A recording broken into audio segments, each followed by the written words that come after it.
Comment appelle-t-on un journaliste français?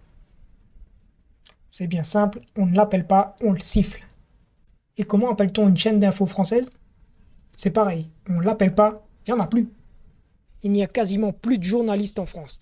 La majorité ne sont que des employés qui font ce qu'on leur demande de faire. Point.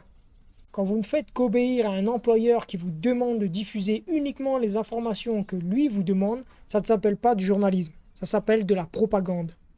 Pourquoi je dis ça? Écoutez la vidéo qui va suivre.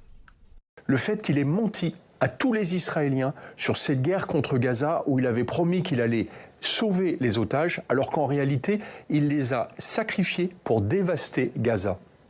Il les a sacrifiés selon vous? Ah oui, clairement. Il avait d'autres choix? Pardon, mais moi j'ai fait un peu d'opérations de sauvetage d'otages. Vous ne pouvez pas bombarder massivement un territoire et en même temps aller chercher les otages. Il a fait le choix de bombarder d'une manière incroyable. C'est-à-dire qu'il a détruit plus de 85% des 360 km² de la bande de Gaza. On n'a jamais vu ça, même pendant la Deuxième Guerre mondiale. Il a massivement bombardé l'ensemble du territoire et pas le Hamas, mais bien tous les Palestiniens, les 2,4 millions de Palestiniens.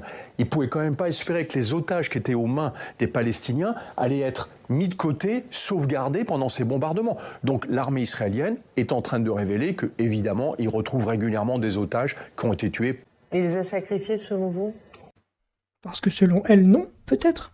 Il n'a pas rasé les 3/4 de Gaza. Les otages, ils sont vivants ou ils sont morts? Ah oui, clairement. Il avait d'autres choix? Bah oui, un petit peu quand même, cocotte. C'est-à-dire ne pas bombarder l'endroit où se trouvent les otages, c'est-à-dire Gaza.